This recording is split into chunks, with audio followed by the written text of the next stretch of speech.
Habíamos estado viendo en clase lo que eran los métodos, o sea, la regulación hormonal, perdón. Habíamos visto el control de la glicemia y habíamos dicho, ¿no es cierto?, que habíamos hablado de la diabetes, habíamos hablado del eje hipotálamo hipoficiario y de cómo se controlaban distintas hormonas. Entonces, lo que hay que hablar ahora es de cómo se regulan las hormonas sexuales masculinas y femeninas, cuáles son las hormonas que se están produciendo y obviamente el ciclo menstrual. Entonces, lo primero que voy a partir diciendo es que acá seguimos teniendo el eje hipotálamo hipoficiario, tenemos el hipotálamo, sistema nervioso central, ¿no es cierto?, que diencéfalo, que produce el péptido liberador de gonadotrofinas o gonadotrophic release hormone, que es un neuropéptido que se libera hacia la sangre en dirección hacia la adenohipófisis, perdón, o hipófisis anterior, a grupos de células productoras de gonadotrofinas, las cuales son dos: la hormona folículo estimulante y la hormona luteinizante o LH. Entonces, la FSH y la LH se van a producir por efecto de la acción de la GnRH hipotalámica sobre las células hipoficiarias.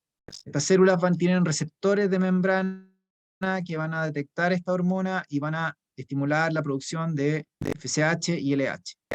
La FSH en los varones lo que va a hacer es actuar sobre los testículos, o sobre los machos, los mamíferos, va a actuar sobre los testículos, específicamente sobre las células de Sertoli, que son un grupo de células que se encuentran en el interior del túbulo seminífero, que es una estructura en donde tenemos el desarrollo de los espermatozoides en los testículos. Y estas células de Sertoli van a producir una hormona en particular que se llama inhibina, la cual tiene un rol súper importante en la gametogénesis masculina o en la espermatogénesis. Esta hormona, cuando aumenta, ejerce un efecto inhibitorio o de bloqueo o de supresión sobre la liberación de FSH porque actúa a nivel hipoficiario. Por otra parte, la LH va a ir a actuar sobre las células de Leydig en el testículo, que son unas células que se encuentran por fuera del túbulo seminífero del testículo, y estas células van a producir testosterona, que es la hormona responsable de las características sexuales primarias y secundarias en los varones. Y esta hormona, a diferencia de la inhibina, ejerce feedback negativo sobre el hipotálamo y sobre la hipófisis. Por lo tanto, tiene un efecto inhibitorio en la producción tanto de FSH como de LH. No es solo la FSH, es ambas.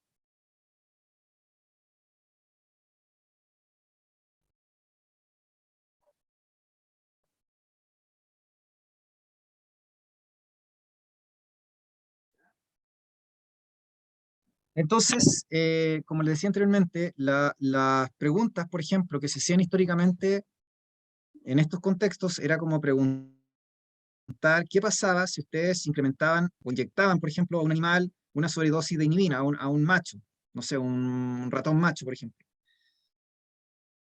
o a un perro, no sé. ¿Qué pasaba si ustedes inyectaban una sobredosis de inhibina? ¿O qué pasa si yo inyecto testosterona?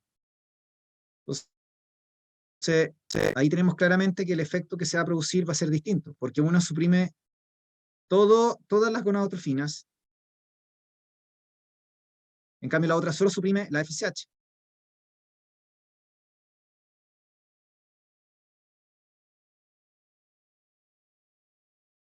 ¿Ya?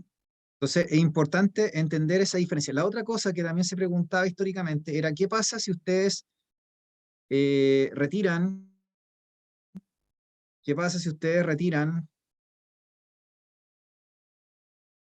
los testículos de un animal? ¿Qué pasa si ustedes, ¿no es cierto?, castran a un animal, a un macho en este caso? Entonces, si yo saco los testículos de un macho, lo que voy a tener o lo que voy a producir como consecuencia es que ya no voy a poder ejercer feedback negativo o retroalimentación negativa, ni por la inhibina ni por la testosterona. Por lo tanto, debería aumentar la cantidad de GnRH y la cantidad de LH y FSH, porque yo no tengo a ninguna hormona que esté ejerciendo el efecto de inhibición o supresión en la secreción de estos péptidos. Entonces, esa otra pregunta también que se hacía, ¿qué pasa si un animal macho adulto se le extirpa, ¿no es cierto?, sus testículos? Entonces, ¿qué va a pasar con las hormonas? Obviamente ya no vamos a poder tener testosterona y inhibina porque ya no las tenemos, no las podemos producir porque no está la glándula, pero lo que va a producir es que se va a incrementar la GnRH y la LH y la FSH como consecuencia de el retiro, ¿no es cierto?, de estas glándulas. Sí, si yo castraba, ¿no es cierto?, o retiraba los testículos, que era lo que se hacía con los eunucos, por ejemplo, obviamente las características sexuales secundarias o el desarrollo de la voz, por ejemplo, no, o la gravedad de la voz no se desarrollaba de la misma forma que en una persona normal. Ya, entonces, eso respecto de la regulación hormonal masculina. Bueno, además está decir también que las características sexuales primarias, tanto en hombres como mujeres, son los genitales, los gametos y las gónadas, que son las estructuras que uno trae al momento de nacer y que están determinadas por el sexo biológico, por el sexo genético, quiero decir, al momento de la fecundación. Al momento de la fecundación, al momento de la unión de un óvulo con un espermatozoide, se genera el sexo masculino o femenino desde el punto de vista biológico. Entonces yo tengo una persona con 44 cromosomas XX o una persona con 44 cromosomas autosómicos o somáticos más el par sexual XY. Desde el punto de vista biológico, yo voy a tener sexo femenino y sexo masculino. Y los genes contenidos en los cromosomas, por ejemplo en el cromosoma Y, va a determinar la expresión y el desarrollo de genitales masculinos, de gónadas masculinas y de gametos masculinos. Por el contrario, los genes que están en el cromosoma X y ante la ausencia de los genes masculinos van a desarrollar el desarrollo o la expresión de estructuras genitales femeninas y de los gametos femeninos. Entonces, estas características sexuales primarias vienen determinadas por los genes y por los cromosomas masculino o femenino que trae uno desde el momento de la fecundación. Entonces, lo que va a ocurrir, ¿no es cierto?, es que esas características sexuales primarias en algún momento van a expresar las características sexuales secundarias, que van a ser consecuencia de las estructuras primarias, o las estructuras genitales primarias.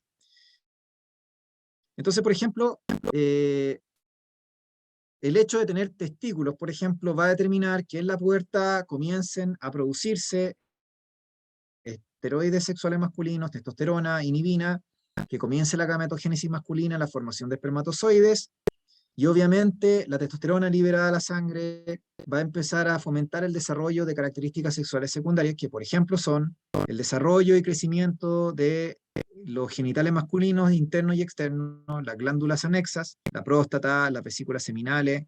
Obviamente la gametogénesis masculina se va a activar, va a haber crecimiento de los genitales en general, interno y externo, y obviamente se van a producir una serie de otros efectos secundarios a nivel sistémico, por ejemplo, el crecimiento de la musculatura esquelética, un aumento del metabolismo de las proteínas, aumento de la secreción de las glándulas sudoríparas y sebáceas, un patrón de distribución característico del vello corporal o de los pelos faciales, ¿no es cierto?, en el cuerpo, cambios en la voz y también cambios en el sistema nervioso central. Todo eso determinado por la acción de los esteroides sexuales masculinos, o en este caso la testosterona.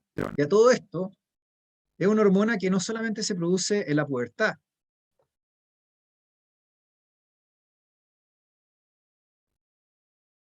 De hecho, por ejemplo, acá no se alcanza a ver muy bien, pero en principio la testosterona tiene como tres alzas. Hay una alza mayoritaria que ocurre en el segundo trimestre del desarrollo en este caso del fetal, porque del segundo trimestre en adelante se habla de desarrollo fetal y hay un incremento durante el primer mes después del nacimiento, del primer año, perdón, después del nacimiento, y luego obviamente después de la pubertad comienza otra vez esa alza, ¿ya? Pero en el fondo es como para decir que el desarrollo genital masculino es producto de la expresión genética de genes específicos del cromosoma Y, que determinan, ¿no es cierto?, el desarrollo genital masculino, las características sexuales masculinas y también un patrón de desarrollo neurológico masculino, por así decirlo, que podría no ocurrir si es que yo tengo hormonas femeninas, por ejemplo, o otra clase o algún tipo de bloqueador, por ejemplo, de la testosterona, ¿ya?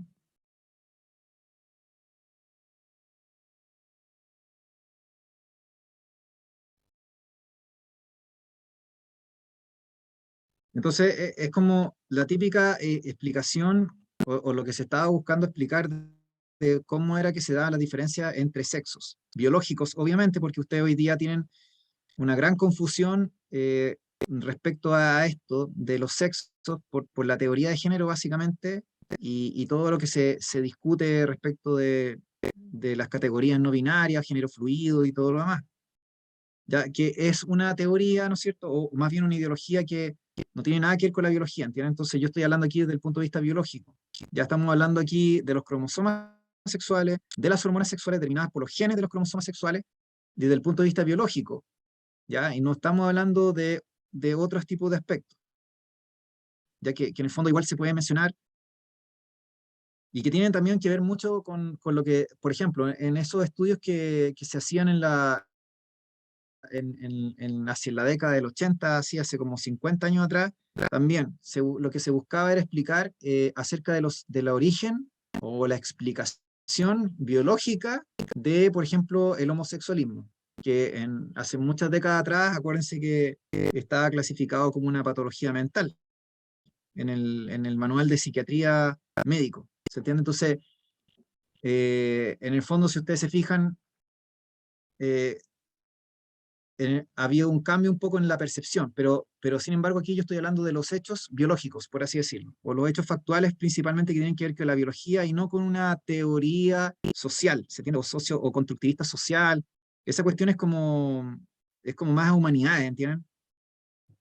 No es biología, es humanidades, ¿entienden? Filosofía, humanidades, si ustedes quieren, no sé cómo decirlo, ¿ya? Entonces, desde el punto de vista, insisto, biológico, nosotros tenemos dos sexos, masculino y femenino, o si usted quiere, macho y hembra.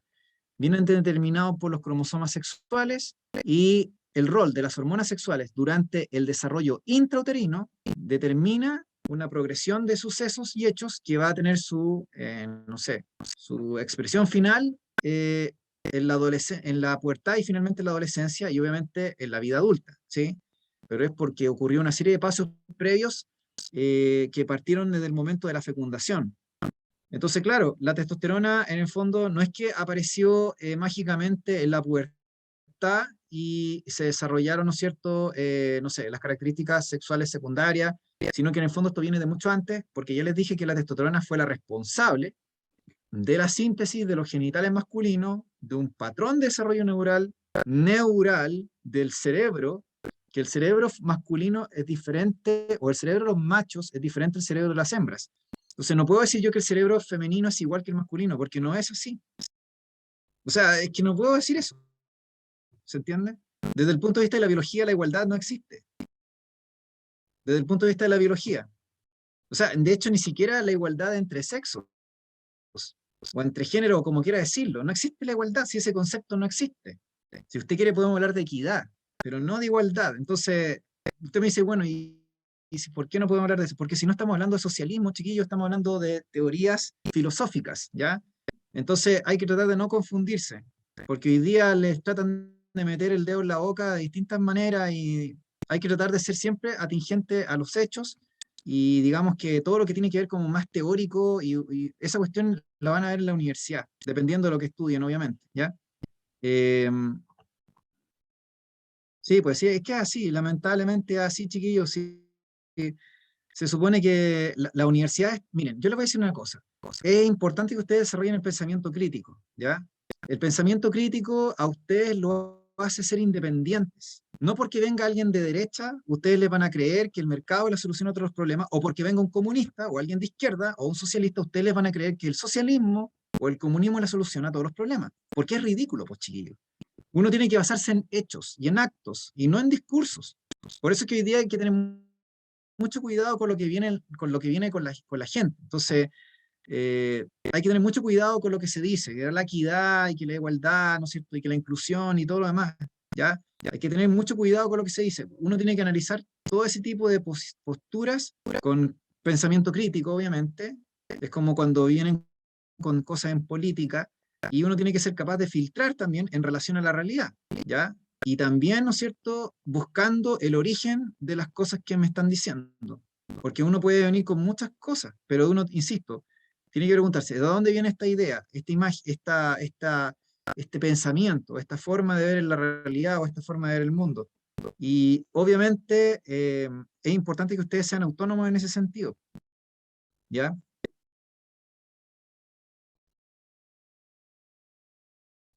El gen SRI es el gen que se llama efectivamente el gen SRI, ¿no es cierto?, el responsable de la activación. Pero, en fin, la teoría queer dice otra cosa, ya, pero en fin. De hecho, la teoría queer va incluso trata de contradecir a la biología, lo cual es un poco, es un poco pretencioso, por decirlo menos, ¿ya? O sea, de hecho, lo encontraría hasta una locura, pero en fin, es mi posición, ¿de acuerdo? La teoría queer es como lo que está ahora, pues chiquillos. La teoría queer es lo que está infiltrando, ¿no es cierto?, el currículum nacional y es lo que se enseña en las universidades. Es en el fondo el fundamento ideológico del movimiento LGTBQI+, y todo lo que ustedes han escuchado hoy día de las distintas categorías y de todo lo que hay. Y hay mucha gente que defiende a ultranza esa posición, ¿se entiende? Eh, y sus fundamentos se basan en este modelo teórico que yo le estoy diciendo, que es un modelo teórico filosófico que surge en la década del 70, más o menos, el 80, en tiene un filósofo en el fondo que fue el creador de esta postura y de este movimiento, que después también lo adoptó parte del feminismo radical. Es como el feminismo, chiquillo, es como un poco eso. El feminismo también, ¿ya? Porque el feminismo, usted tienen varios tipos o clases o categorías o tipos de feminismo. Hay de primera ola, de segunda ola, de tercera ola. Hay unos que llaman la extinción de los machos, literalmente. O sea, el nacer macho u hombre es una desgracia para la humanidad. O sea, ojalá se extinguieran todos los machos. Ya, y estoy hablando bien en serio. No estoy diciendo así en sentido, como se dice, irónico, sino que lo estoy diciendo bien en serio. Y así como ustedes también tienen movimientos ecológicos extremistas. O sea, ustedes van a escuchar gente que estaría de acuerdo con que se extinguiera la humanidad o que todos los seres humanos nos suicidáramos para que la madre tierra pudiera retornar, ¿no es cierto?, a su equilibrio natural, porque el ser humano es una peste que necesita ser extinguida. Y estoy hablando bien en serio. Y van a haber gente también que está a favor, ¿no es cierto? No sé, bueno, ese ecologismo extremo también va como en relación a algunas personas que se declaran también vegetarianas, ¿no es cierto? Veganas, extremas también. Insisto, si ustedes se fijan, al final, hoy día como que la mayoría de la gente quiere andar con una bandera, quiere sacar su bandera o su causa, su propia causa por la cual siente que es la razón por la cual tiene que vivir y morir, pero se pierde finalmente en eso, porque no entiende que es una ideología y también muchas veces no entiende que muchas veces esa ideología es contradictoria, como lo es el comunismo, como es el capitalismo. Entonces es un gran problema, chiquillos, y es por eso que hay que tener pensamiento crítico, ¿entienden? Hay que tener pensamiento crítico porque si no, al final, si ustedes se dan cuenta, estamos yendo a una atomización total de la sociedad, una atomización total de la sociedad, una desintegración radical de la sociedad. De hecho, ni siquiera quiero que se imaginen qué es lo que ustedes van a vivir cuando sean mayores o cuando tengan mi edad. Ya, porque en el mundo en que yo nací no era así. Cuando yo nací en la década del 80, chiquillos, el mundo no era así. ¿De acuerdo? Entonces, esta desintegración y esta polarización y división de identidades múltiples, lo que está destinado al final es a la esquizofrenización de la sociedad, totalmente.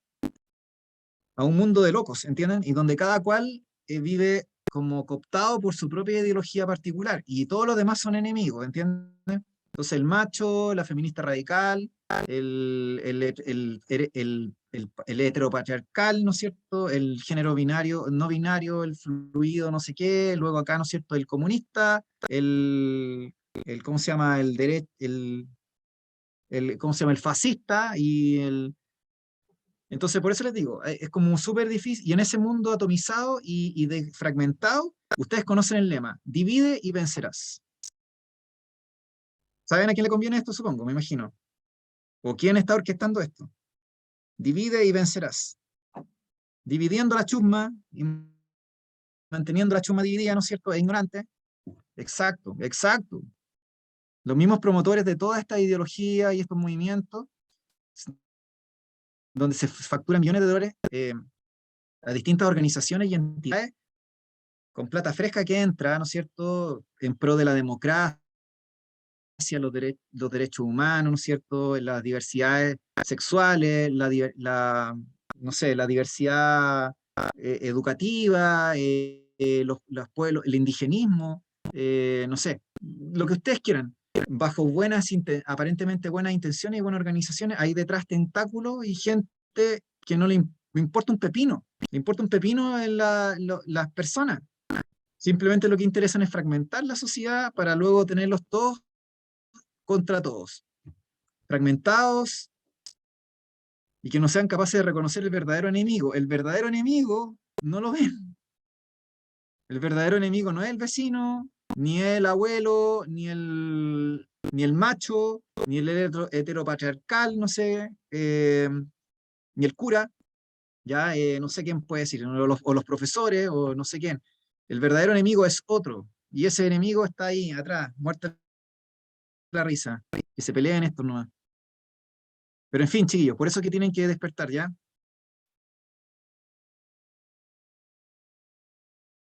Fíjense que estamos a puertas de una gran depresión económica, y todo el mundo la está anunciando hace tiempo.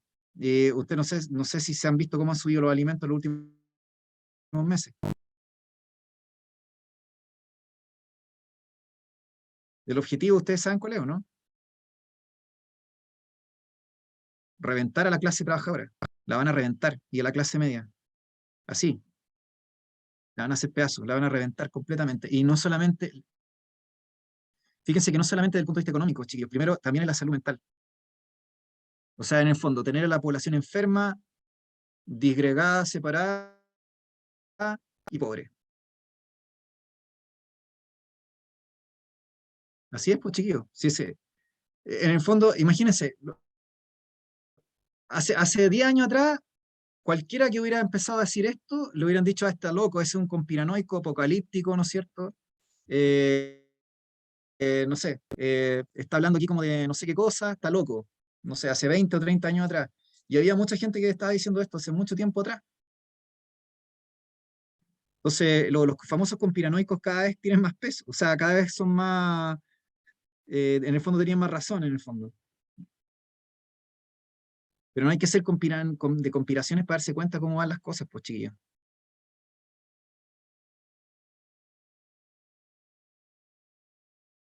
Entonces hay que, ¿cómo se llama? Organizarse, chiquillos, hay que organizarse. Lamentablemente, lamento yo que esta iniciativa, por ejemplo, ahora esté como perdiendo fuerza, eh, pero eso no quita que ustedes puedan hacer algo. En el fondo, no estoy pensando solo en formar grupos de aprendizaje, sino que también grupos para pensar, ¿se entiende? O sea, la resistencia finalmente parte por cada uno de nosotros siendo personas conscientes de la realidad y también agrupándose en comunidades, chiquillos. Pero no desde el punto de vista de la fragmentación. Entonces usted se junta con los punky y entonces hace un grupo ahí y que es como separado del resto, sino que un grupo que logre ser lo suficientemente inclusivo, pero no desde el punto de vista de la tolerancia, así como ya no, porque nos toleramos todos, ya. Entonces, tiene que haber algo que pueda trascender a estas diferencias, ¿entienden? Entonces, en el fondo yo sí les puedo decir qué cosas o qué tipo de cosas agrupan gente, independiente si uno es facho o si es comunista, o si es pobre o si es rico, o si es, no sé, no tengo idea, indígena o blanco o una persona, ¿no es cierto? No tengo idea. Hay formas en las cuales podemos integrarnos, ¿ya? Y formar, ¿no es cierto?, una comunidad integrada, como sucede en algunos barrios, en algunas como organizaciones, ¿no es cierto?, que logran hacer eso, ¿ya? Pero el hecho de estar separado y como peleado entre la gente justamente es lo que no hay que hacer. Entonces traten de ustedes de organizarse, traten de pertenecer a grupos que tengan esa política de inclusión, de buscar, ¿no es cierto?, acuerdos, de de integrar personas, diferentes visiones, eh, y de esa forma, ¿no es cierto?, poder hacer sociedad. Ya, chiquillos, entonces, como les dije anteriormente, hoy vamos a ir avanzando y con esto, porque no quiero hoy día pasar mucha materia porque somos poquitos, ¿ya? Entonces, solamente quiero decir que las características sexuales primarias, como si ustedes se fijan, son los genitales, las gonas y los gametos, que vienen determinados desde los cromosomas sexuales. Y por lo tanto, en principio tenemos dos sexos, ¿ya? Dos sexos, masculino y femenino, como les contaba anteriormente. Y las hormonas sexuales, masculinas o femeninas, ya les dije que no se producen solo en la pubertad, les dije que vienen determinadas desde antes, desde la etapa intrauterina, ¿ya? Entonces la influencia de esas hormonas determina el desarrollo genital, pero también el desarrollo cerebral o neurológico, como usted quiera llamarlo, que va a hacer una diferenciación también en términos de conducta y también de sexos.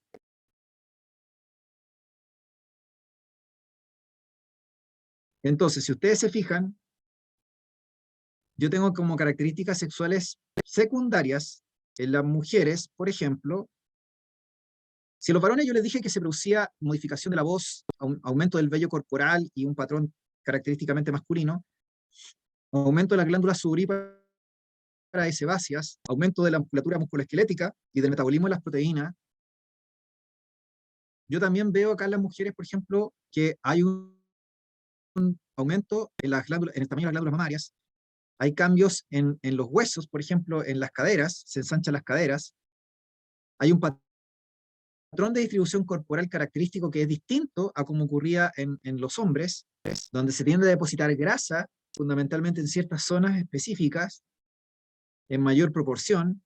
También el metabolismo de las proteínas está disminuido aquí. Aquí lo que aumenta o se modifica el metabolismo de los hidratos de carbono, que se maneja mejor, y el metabolismo de las grasas, y también el balance del agua y de las sales minerales y de la coagulación sanguínea.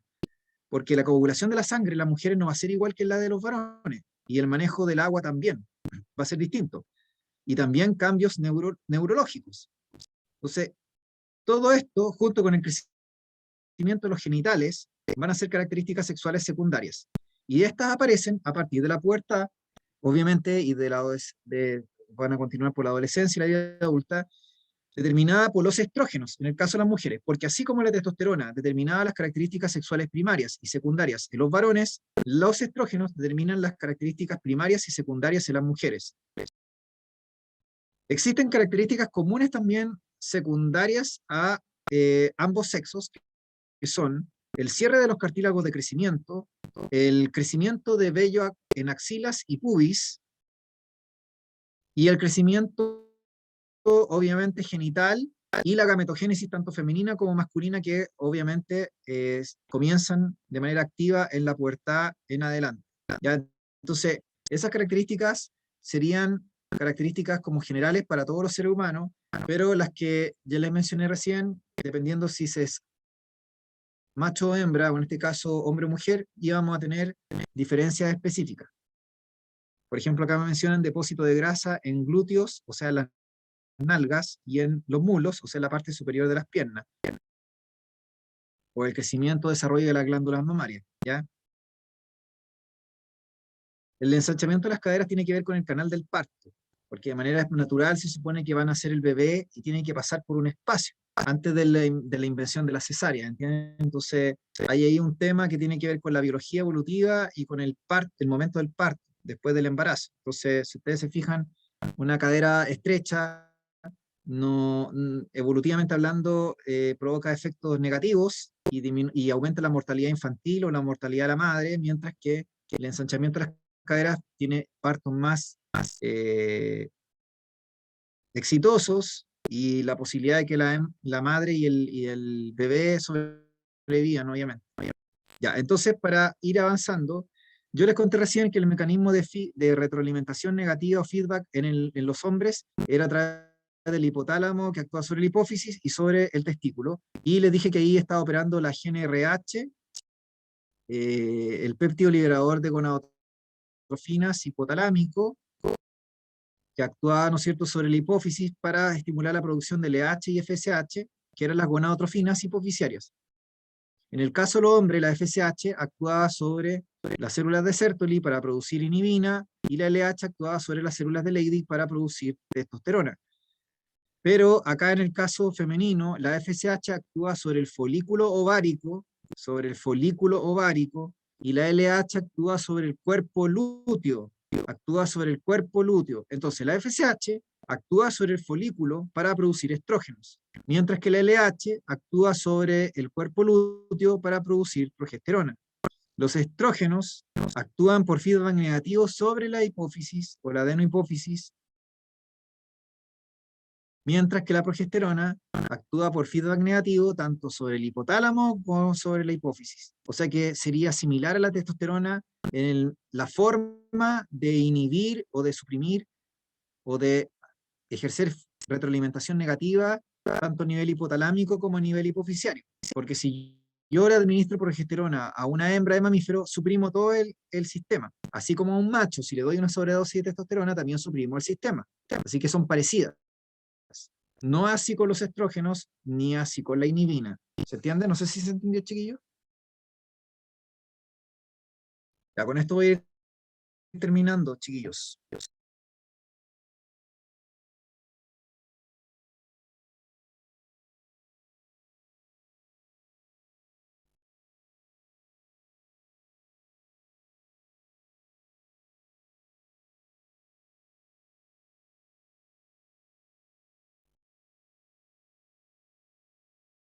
Ya, para ir cerrando. El folículo, para el que no lo sabe, es una estructura que protege al ovocito primario. Todas las mujeres nacen con folículos primarios que contienen en su interior el gameto femenino, que es un ovocito. Y este folículo primario se supone que cuando llega a la pubertad, por acción de las hormonas sexuales, específicamente de las gonadotrofinas, o sea, cuando llega la acción del eje hipotálamo hipofisiario, ¿no es cierto?, y las gonadotrofinas, se va a estimular el desarrollo del folículo, y este folículo va a empezar a través de sus células endocrinas a producir esteroides sexuales, en este caso estrógenos. Y resulta que el folículo crece, se desarrolla y luego libera al gameto femenino, y lo que queda del folículo se transforma en cuerpo lúteo. Por lo tanto, el cuerpo lúteo no es una estructura aparte, sino que es la misma. O sea que en el fondo el folículo es lo mismo que el cuerpo lúteo, solo que en periodos distintos de tiempo. Entonces, en el fondo, acá yo estoy hablando de una glándula que crece, se desarrolla y se transforma, y que después se muere, obviamente, y que tiene una duración de vida, tiene un ciclo vital. Por lo tanto, el folículo famoso es la glándula finalmente de la gónada, no es el ovario. O sea que en el fondo lo que quiero decir, chiquillos, es que la glándula nunca ha sido el ovario, ¿entienden? O sea, es el órgano, obviamente, pero me refiero, la glándula final, por así decirlo, no es el ovario en su totalidad, sino que es el folículo. Es el folículo la glándula, y es una glándula transitoria, porque le acabo de decir que la glándula crece, se desarrolla y luego se muere. Y todos los meses pasa lo mismo. O sea que en el fondo la mujer nace con un pool, con una cantidad de folículos, y cuando llega a la pubertad comienza mes a mes a reclutar folículo tras folículo, folículo tras folículo. Entonces va reclutando folículos mes a mes, y estos folículos crecen, se desarrollan, producen hormonas, las hormonas suben y luego se mueren los folículos y luego la hormona cae. Entonces todos los meses tengo alzas y bajas de hormonas. ¿Por qué? Porque la glándula es transitoria o temporal y tiene un ciclo de vida donde crece, se desarrolla y se muere. Entonces, si ustedes se fijan, el ciclo menstrual justamente es consecuencia del ciclo vital del folículo. El folículo entonces inicia este ciclo, o sea, el folículo, la mujer nace con folículos. Entonces, cuando llega el momento de empezar el ciclo menstrual, reclutamos folículos y va a haber un folículo que va a crecer y se va a desarrollar. Ese folículo reclutado es el que va a durar 28 días en promedio de vida, que sería la duración de un ciclo menstrual. Pero en el fondo lo que estamos viendo es la duración del folículo, que ya les dije que en un primer momento de folículo y luego se transforma en cuerpo lúteo, pero es la misma cosa. Entonces, lo que estamos viendo aquí en el fondo es parte de la vida del folículo. Entonces, el folículo primario, que es el que nace la mujer, estuvo inactivo, por así decirlo, durante la niñez, y cuando llega a la pubertad, ¿no es cierto?, se empieza a reclutar, o se empiezan a reclutar folículos. Y durante toda la vida fértil de la mujer se van a ir reclutando folículo tras folículo. Entonces estos folículos crecen, se desarrollan y luego se mueren.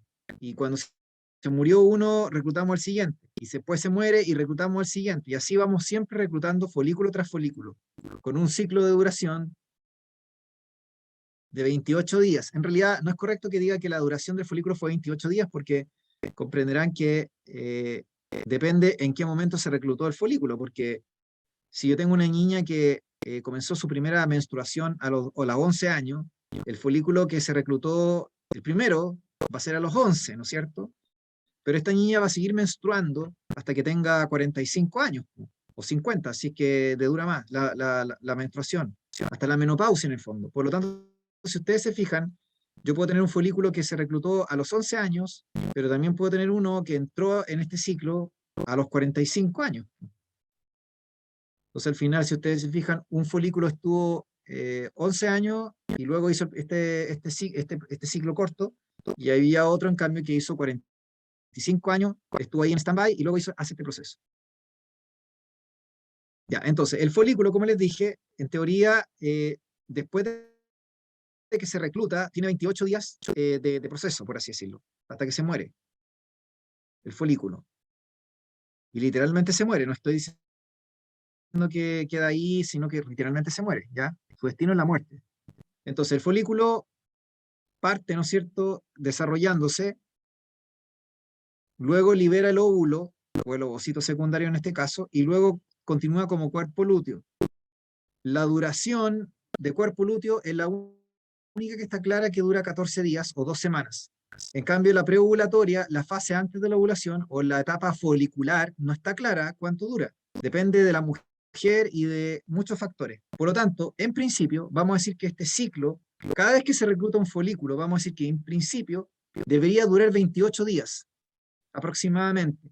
Una vez que se recluta un folículo, el proceso del ciclo menstrual debería durar 28 días para este folículo. Entonces, 28 días dura el ciclo menstrual.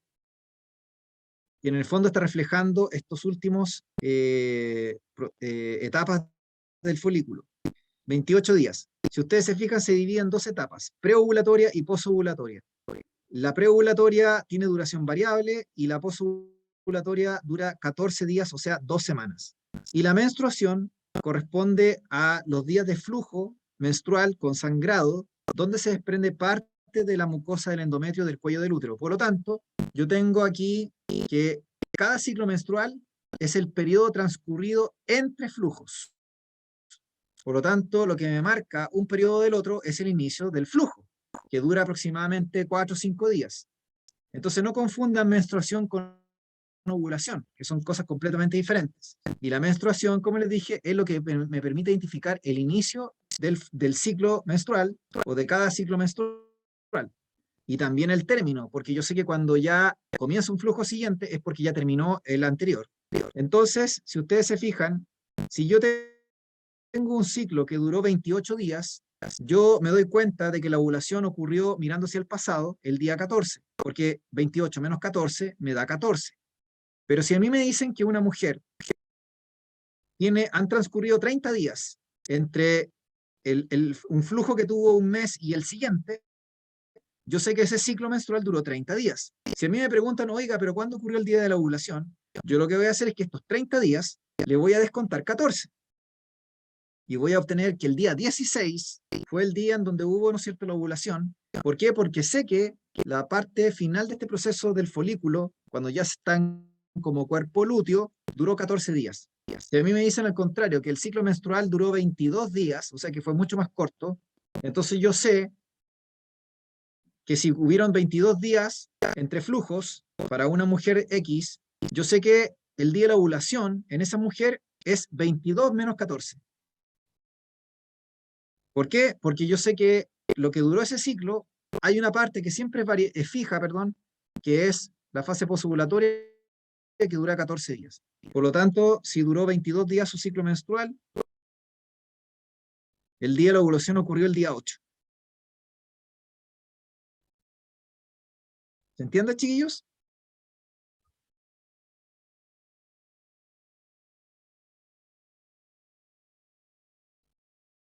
El cuerpo lúteo. El cuerpo lúteo, recuerden que el cuerpo lúteo es lo que permite la fase secretora del endometrio, mientras que la fase proliferativa es la que ocurre mediante el folículo madurando, o la fase folicular, si ustedes quieren. Entonces, el cuerpo lúteo, con la secreción de progesterona que produce, fundamentalmente tiene que ver con la fase secretora del endometrio, o cuando el endometrio está eh, lleno de una secreción de moco. En cambio, en la fase proliferativa, yo tengo una fase donde está aumentando las células, se están recuperando las células del endometrio, justamente la parte en que se desprendió se tiene que regenerar por mitosis. Y ahí están predominando los estrógenos, básicamente. Ya, chiquillos.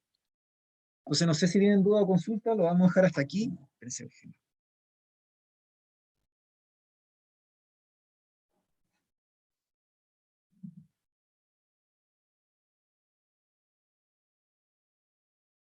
Ya, lo vamos a dejar hasta aquí por una simple razón, chiquillos, porque como son poquitos, quería ver que hubiera más gente para poder avanzar, porque si no, no tiene mucha gracia, ¿ya? Ahí. Igual, de todas maneras, le agradezco que ustedes hayan venido hoy día, porque es como, yo igual tengo un compromiso, en el fondo voy a igual hacer las clases, o sea, aunque hubiera una persona, ¿ya? Pero eso, ojalá que la próxima semana pueda venir más gente, ¿ya? Y eso, chiquillos, así que nos estaríamos viendo la próxima clase, y bueno, ahí vamos a organizarnos cuando podemos hacer una clase de mención, sobre todo considerando que hay gente que da la PDT, para que yo pueda terminar con la parte de evolución. Yo había pensado hacerla el domingo, como le había dicho la otra vez, ¿ya? Eh, Así que ahí vamos a hablar por el grupo a qué momento lo podemos hacer, para que también pueda venir más gente, ¿se entiende? Básicamente. O sea, la idea sería ¿cómo se llama? Que pudiera venir la mayor cantidad de personas, no que seamos uno o dos personas, ¿entienden? Ya, ya, chiquillos, yo me despido, un abrazo, cuídense y eso, nos estamos viendo la próxima clase, ¿ya? Que estén muy bien, cuídense, chao, chao, chao, chao, nos vemos.